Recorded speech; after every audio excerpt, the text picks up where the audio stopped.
following program is brought to you by Lou Rita's An American Table, Blackwater Barrels, by Raleigh Brewing Company, and Double Barley Brewing Company.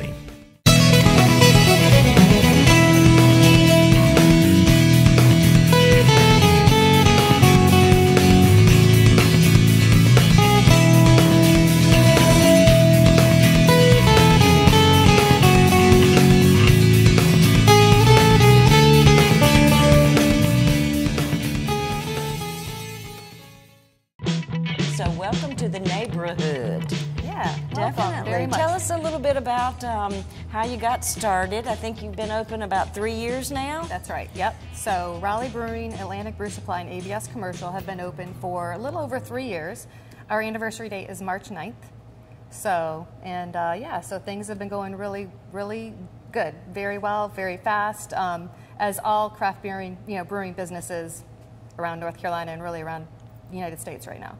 We'd never been entrepreneurs before. It's always seemed very risky to embark in something like this, but there was a culmination of events, and just with the energy that was going on, and we'd been doing a lot of research, and for me, I'm being the business person, I was very worried about cash flow. So to create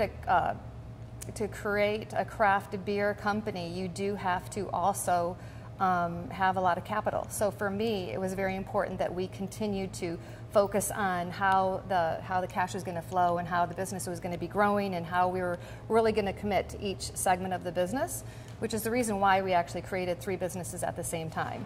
So it seems like you would need a lot of capital to begin with, which we did, but in the end, they all populate one another: ABS Commercial, Atlantic Brew Supply, and what Raleigh a great Brewing. business concept. So yeah. So obviously, as a home brewer, you knew that it was hard or limited to the supplies that you could get. Right. And if you were doing it, there must be many other people doing it as well. Yeah. And so to have its own supply arm is a huge opportunity in reaching back again to help young entrepreneurs who are wanting to open their own brewery or learn the process themselves at home. Yep, yeah, definitely. So with Atlantic Brew Supply, the whole intention was to be definitely a local shop that the folks in and around the Raleigh area could be committed to, but also to give the advantage of an e-commerce pricing. So we wanted to be nationally competitive toward e-commerce pricing as well with some of the larger homebrew supply shops that are out there right now. So that was what we did, and we've grown really fast in Atlantic Brew Supply, and I do feel like we've created we've grown the home brewing population in this area as well. I believe so, without a doubt. I'm here with Andrew, the manager of Atlantic Brew Supply, arm of Raleigh Brewing Company, and amongst a host of products that you offer, the home brewer, the brewery, in everything from kegs to bottles to caps. Tell us a little bit about what you have here and what you offer. Well, so our goal is to be a one-stop shop for anyone who's wanting to do DIY fermentation, whether they're making beer at home, whether they're a commercial brewery, they want to make wine, mead, they want to ferment some molasses into rum bouillon, anything under the sun that you can ferment. How about that? We want people to do. So we do some cheese making as well. Okay. We have over 1,800 items in this shop, ranging from hot peppers that people can put into their beers, from some of the most obscure hardware you've ever seen for people making their own brewing systems. And every size under the sun. If you're making a gallon of beer, if you're making 300 gallons, we can help you out. And obviously, sanitation and chemicals and everything is a very important part of the brewing process. That's true. There are a lot of things that go into brewing, one of which is making sure that if you're putting yeast into your beer, you want that yeast to be what's fermenting the beer rather than something that's just floating around in the air. So sanitation is very, very important. Whether you're a home brewer at home or whether you're a commercial brewer, we all have to worry about it. So we do have a host of chemicals that people use for that sort of thing, absolutely.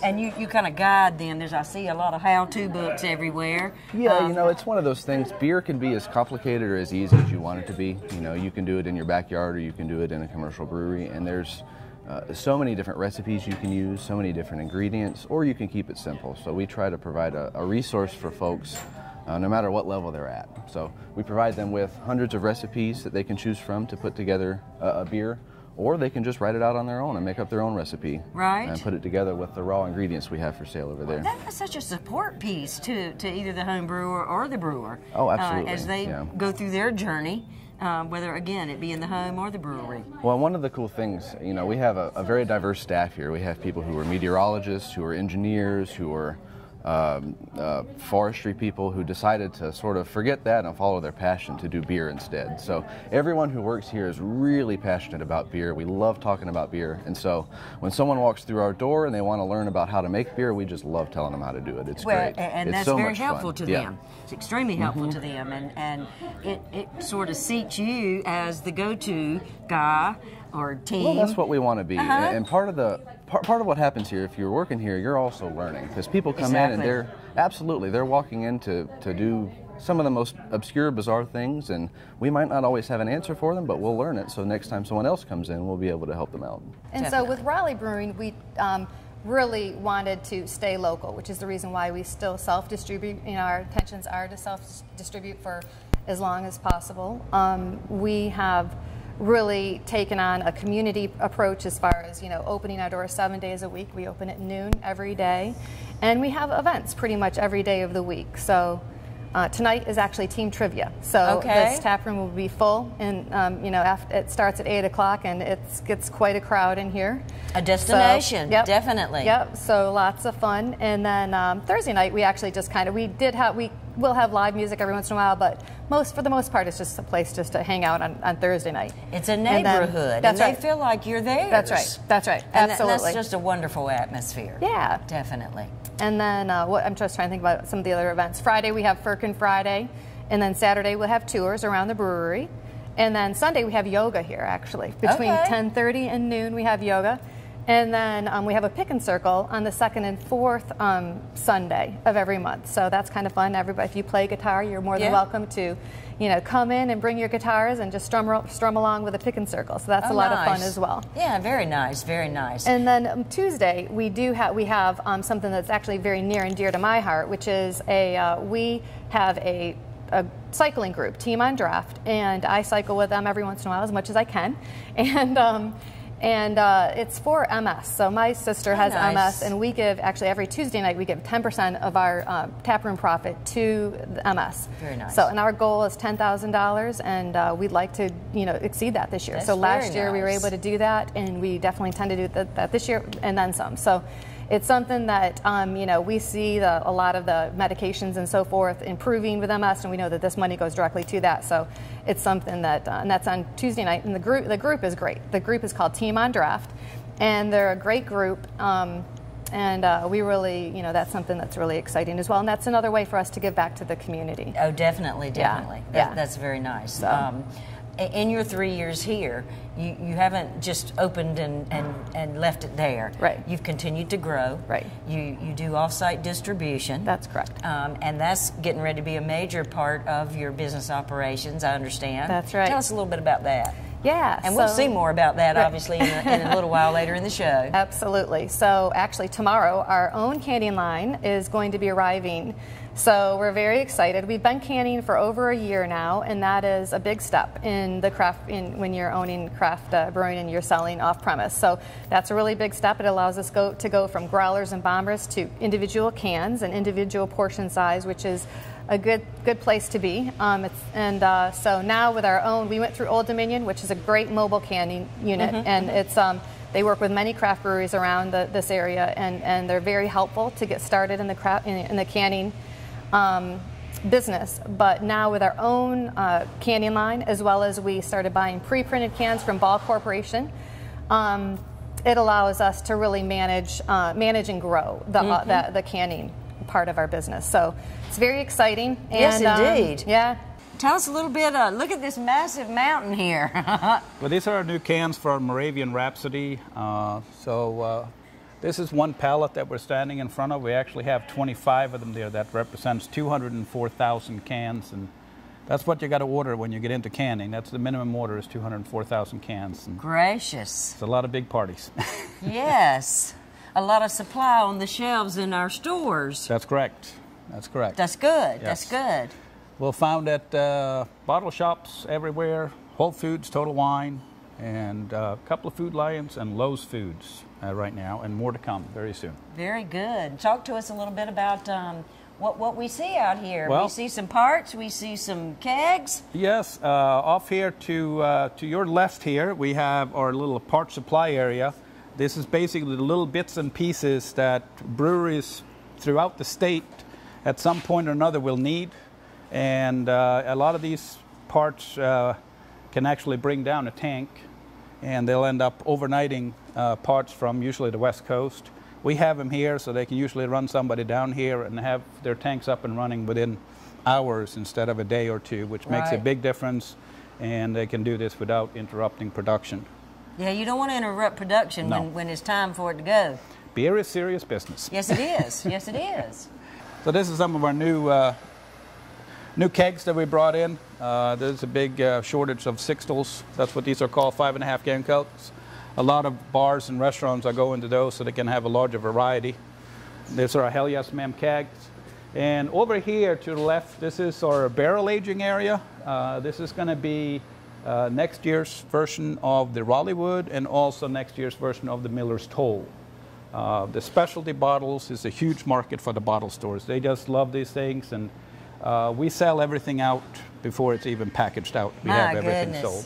So there's product in here aging? Yes. So how long does it stay in there? It will stay in there between 9 months and a year. Wow. Yeah. They start to sample these things after about 6 months, and they sample them on a weekly basis to see basically how the flavor profile is. And when they have the desired flavor profile, they'll take them out of the barrel and we'll package it. So it's a tough job. So interesting. It's a tough job, but somebody's got to do that. And there you go. Somebody's got to taste and make sure that it's the right time and the right taste and the right. This gets packaged out in 22-ounce bombers. Okay. You know, and this is the perfect market for this is the bottle stores. We also have it at some of the grocery stores. They like these things too. It's like, but they're rare. For our anniversary, we did a special edition. We had 400 bottles. They were sold out in an hour and a half. My goodness. So, wow. Yeah, people were lining up an hour and 45 minutes astounding. before we started selling them, actually. So, this is what a bomber looks like. It's a 22-ounce bottle. Looks like just a large regular bottle. And this is what a growler then looked like. So this is what half a gallon of beer would look like. About 4 pints, I'm sorry. And growlers should be treated just like a bottle. Once you open it, even if it has a screw cap on it, it should really be consumed that night because beer oxidizes very quickly. So have some friends around and open a growler and enjoy. You got enough for everybody. That's right. There was a friend of mine, Robert Smith, that brought me into brewing. He was the one that liked this particular beer, and he wanted to try to make it himself, and he didn't want to do it himself, so he called me up and said, "You want to try this out?" And I'm like, "Sure, why not?" And he kind of created a monster. Here we are in the 3rd largest brewery in the region, you know, in Raleigh anyway, and you know, and we just, you know, the space that we got fit us perfect, you know, and this wasn't even what we were looking for, you know. When we were looking for space, we were looking for 5,000–6,000 square feet. We settled for 19,430. So we had the space to do everything we wanted to do, and since then we have now expanded to have a total of 50,000 square feet between our 2 facilities. And to be able to grow more. Yes. Yeah. Great business model, definitely. Yeah.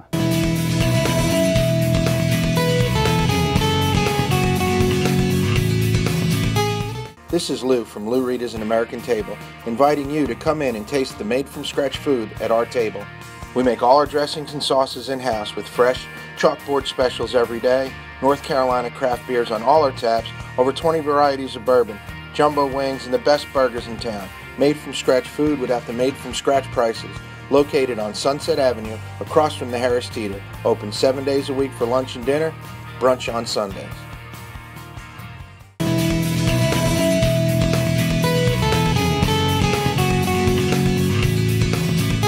There's this wonderful kind of mishmash that is brewing. It requires this deep science, everything from engineering to physics to biology, And it's this really, really serious, kind of difficult pursuit, but it's for the result that is really this wonderful product that kind of brings people together. It's a social product. It's something that's fun inherently. So I kind of am really drawn to that, a very serious pursuit of something fun. And we are in the heart of the operation now, the brewing process with Alex Smith. Howdy. Alex, you're the head brewmaster here at Raleigh Brewing Company, and I know he's already told us they started you part-time. Yep, for about a day. There you go, and you quickly settled into this end of the operations. Absolutely. Tell us a little bit about what you do here. So I'm the head brewer and the production manager here, so basically a little bit of everything.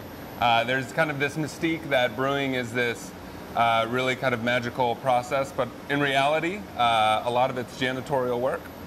So when we're not scrubbing and cleaning and sanitizing things, we're making beer on this system. We're kind of developing recipes. So what you see here is a small 3-barrel brew system. This is our large 20-barrel production brew system. So this is where we'll do kind of recipe development, that kind of thing, and then the larger production batches all get produced on this system here.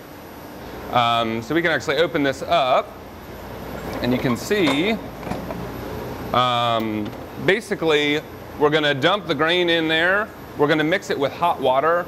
Those rakes will kind of be spinning, and that's what's going to kind of start the brewing process. We're going to make that kind of grain soup, grain porridge, if you will. And that's kind of the start of the brew day, the brewing process. So that's where we're kind of converting that sugar, or converting the grain into sugar. Once we've done that conversion, we're going to separate the liquid from the solids, basically. So it's a very strong steel plate, but it has slits cut into it to allow the water to flow through. And we'll transfer it over into this next vessel, which is a boil kettle. We'll boil that liquid, we'll add our hops, any herbs or spices we may be using in that recipe. And then we just need to chill it down. So in the corner there, you'll see our heat exchanger, that little box. We basically pass cold water through one side and then that hot liquid through the other, and it'll cool it down, and we'll fill one of these fermenters. We can see what active fermentation looks like. So this is the carbon dioxide, basically, as it's bubbling out of the tank. So this beer is just about done fermenting, but the fermentation process can take anywhere from a week to 3 or 4 weeks. Wow. So that's why when we talk about our growth, we don't really need a new brew system. We need more bigger fermenters, because we can continue to brew 20-barrel batches on this in 6 to 8 hours, but the more beer we can have fermenting at any given time is really how we're going to grow our production. With something pretty exciting with Michael McAdoo. Michael, tell us what you do here at Atlantic Brew Supply. Well, I'm the head of our commercial division here at Atlantic Brew Supply. We actually manufacture brewing equipment for other breweries in the craft brewing marketplace. So my job as the head of the department, I manage the sales team, do sales myself, help manage a off-site warehouse where we do the shipping and receiving of the equipment itself, and then help coordinate with every new craft brewery looking to start this adventure in planning, site layout, every detail that it is to open up this awesome business. This is a really neat product that we actually just developed. It's a pilot system for a production brew house like we have here at Raleigh Brewing. So the importance of a system like this is getting a true understanding of a test recipe that you're doing. Most conventional pilot systems on a craft brewery scale is done in a really small quantity. And that small quantity prevents getting real data from your customers on if they enjoy it, if they come back a following day or in the future and want to try that same beer again, a small quantity, that might not be on tap anymore. Having 3 barrels, which is about 6 kegs worth of beer, as a pilot batch actually gives great parameters for the tap room, for the brewery, in terms of a beer that is extremely profitable, extremely enjoyable by our customers, as well as this size scales quite a bit better to the larger size equipment. So this is something that we actually developed in-house. No other manufacturer runs this style system, and so we actually just released it in the last, I'd say, 3 months. We took it to one of the biggest trade shows, the Craft Brewers Conference here a month ago, and it was a hit. I know we're going to sell a ton of these. This is another product that we actually developed in conjunction with a local company, Delta. Delta's based out of Morrisville, and they deal with automated control systems. So this is a controller that controls all of our fermentation tanks, and what it does though is it is a really high-end and very user-friendly as well piece of equipment that can manage the temperature of the tank internally. This tank, for instance, is sitting at 50 degrees Fahrenheit right now, where we have set the temperature at 50 degrees. It also records the parameters of this tank. So it has a graph here that shows the actual temperatures historically of this specific tank. It's very important for brewers to have this kind of data so that they can repeat the process time and time again to make sure that that beer that you have a month ago is identical to the beer that you have today. That's right. So this system here has a lot of nice nifty controls, has alarms so that if you have any issues with anything that might be going on, that it will actually alert you via text message or an email. Wow. Really sophisticated. So we've had a lot of fun designing this. It's a system that we're launching nationwide to all of our customers. Delta and their sales force is actually going into breweries now and selling this automated system that will plug and play into any system that's out there in the marketplace. We have 5 of our core beers here, some one-offs, our seasonal, and just some other flavor options that we have. We always have 13 beers on tap that we brew ourselves, and they change throughout the year to match the seasons. If we go on this plate, we have our Bell Tower, which was a new beer that we did this year. It's a Berliner Weiss, so it's going to come off as a tart, sour wheat beer. You can take a sample of that. It's more for the sour drinkers out there. Oh, that's good. I love it. I understand it's your brewmaster's favorite today. Is it? He said Nice. it changes, periodically I'm sure. based on just different days and mood sets, but this is a very good one. That's the pleasure of having 13 beers on tap. We've got something for everybody, 100%. We have our first squeeze right next to it, right here. It's an American wheat ale made with blood orange peels. We add blood orange peels to the top of the fermentation process. That is our spring, summer seasonal. Very popular beer, very refreshing. Oh, it is. It's great beachside. Yeah, that's our current beer. And then next to that, we have our Moravian Rhapsody, which is a Czech Pilsner. It's going to be a little bit more bitter and hoppy than your traditional Pilsner because it is a Czech Pilsner. It's a very light, refreshing beer that we serve all year. You might not like that one. That's one of our lightest beers. And then the one next to it, it looks small in size, but it is big in flavor and big in ABVs. It is our Hell Yes Ma'am. It's a doozy. It's a 9.2% ABV. It's got a nice bubblegum, rich flavor to it. So you drink it and you don't realize how strong it is until you're on the floor. I hear that. It's very easy to drink. It's absolutely delicious. This one right here is our Hidden Pipe Coffee Porter.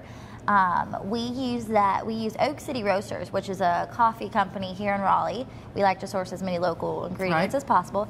This is my #1 favorite pretty much all year. It's got a very rich coffee flavor, and when you drink it ice cold in the summer. Oh, it does.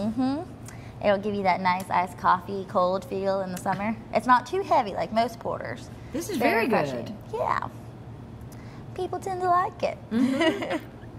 I can see why. Yeah. It's one of our darker offerings, and we do offer it all year. This is our House of Clay. The House of Clay is our rye IPA. So a rye IPA is going to be made with rye malt instead of your traditionals.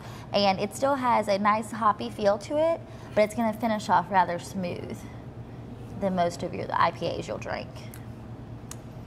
And it's still pretty strong. It comes in at about 7% ABV. Yeah. That's very Isn't it good? full flavored. I'm not a big It IPA is. drinker. I like my beers to be nice and crisp, not too bitter. But that one's got a nice balance. So if an advanced beer palate or a beginner's beer palate, you can appreciate that one. The Acorn beer is our small session series. It's a session IPA, so it's going to be lower in ABVs. It's a light offering for people in the summer. It's also a one-off, so it'll only be here for about a month or so, and then it's gone until next year. Okay. It is very, very light. It's about 4.1% ABV, I believe. Oh, that's good. Yeah. I like that. But it's so, because most of our beers are about 5% or higher, so that's a nice lower ABV to get you, keep you drinking. And this Without putting you on the floor. Yeah, without There putting you you on the go. floor. Hell yes, ma'am, we'll knock you down. This is our blatherskite. And blatherskite, it's kind of a funny word. It's Scottish for foolish talk. In a political city like Raleigh, we like to name all our beers after something, and that one is for the politics of the capital city. It is a nice Scottish. That is good, yeah. It's a Very Scottish good. export ale. That, if you're not a beer drinker, that is the beer I always suggest to somebody who is first being introduced into the craft beer world. That is very good. Yeah. Well, I have 3 favorites now. Oh, you do? I Which do. one? I like the one I just tasted, Yeah. Blatherskite. I love the Bell Tower. Nice. Yes, that's very nice. The Hell Yes Ma'am tasted wonderful, but a bit too strong for me, I think. Okay. I don't want to be on the floor. Never And the goal. the coffee one. What was that? The Hidden Pipe Coffee Porter. Hidden Pipe. Yes, those are very, very good. Well, I'll tell you what, Bobby, you and I have the exact same palate. Oh, okay. How about that? Those are my 3 favorites as well. So It's just that is amazing what great. they've done with coffee this day and time, isn't it? Absolutely. They put it in the iced coffee, and I mean, this is the most popular thing. Yeah, I And drink all who'd my have thought coffee to iced. put it in beer? You know, you wouldn't believe it. But that makes a very good product. Yeah, there's a lot of things you can put in a beer. Like for our first squeeze, we do the blood oranges. We had a beer last year that had figs in it and spices. Oh, I bet I would like that Oh, one. it was like Christmas in your mouth. It was so good. Yes. It was delicious. But you can use all type of ingredients, and that's what we do, is try to keep it fresh and something new. So as you go to different breweries, you don't always get the same exact And so for thing. the person that comes in that they're in the early part of their journey and experience with craft beer, do you typically line them up like this to let them taste and sample? Yeah. So they know what they like? This is a flight. We do 4 4-ounce pours here. And we definitely recommend them because that way you can get a little bit of everything. Because usually as a beginner to the industry, you don't really know what's what. You don't know the names. You don't know what it means. You don't know. And our bartenders are very well knowledge and they're so helpful and they're great with newbies to the beer industry, and they can point out which beers are for beginners and which beers are for very experienced drinkers. So Well, they every do one of great. them tastes phenomenal. They're very, very good. Thank you. Again, depending on how you handle your alcohol, Yeah. what you're able to enjoy, but they all have their own distinct flavors. They do. Very, very nice, and we thank you so much for sharing Of with us course, and of course. helping us become more educated in this journey. Next time on Crafting the Brew, we talk to Blackwater Barrels.